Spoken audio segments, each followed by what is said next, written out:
with Jenna.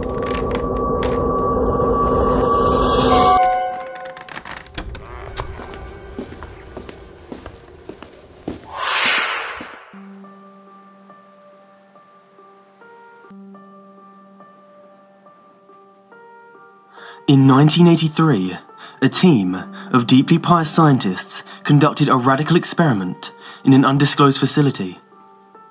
The scientists had theorized that a human, without access to any senses or ways to perceive stimuli, would be able to perceive the presence of God.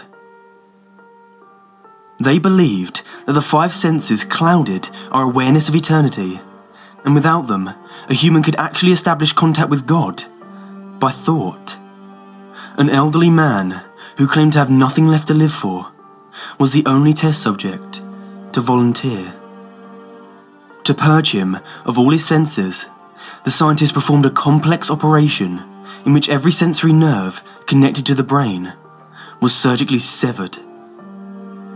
Although the test subject retained full muscular function, he could not see, hear, taste, smell, or feel.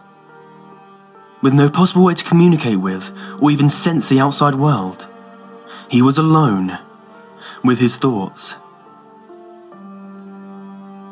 Scientists monitored him as he spoke aloud about his state of mind in jumbled, slurred sentences that he couldn't even hear. The man claimed to be hearing hushed, unintelligible voices in his head. Assuming it was an onset of psychosis, the scientists paid little attention to the man's concerns. 2 days later, the man cried that he could hear his dead wife speaking with him, and even more, he could communicate back. The scientists were intrigued, but were not yet convinced, until the subject started naming dead relatives of the scientists. He repeated personal information to the scientists that only their dead spouses and parents would have known. At this point, a sizable portion of the scientists left the study. After a week of conversing with the deceased through his thoughts, the subject became distressed, saying the voices were overwhelming. In every waking moment, his consciousness was bombarded by hundreds of voices that refused to leave him alone. He frequently threw himself against the wall, trying to elicit a pain response. He begged the scientists for sedatives so he could escape the voices by sleeping.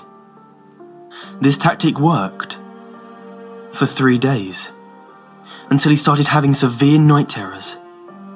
The subject repeatedly said that he could see and hear the deceased in his dreams. Only a day later, the subject began to scream and claw at his non-functional eyes, hoping to sense something in the physical world.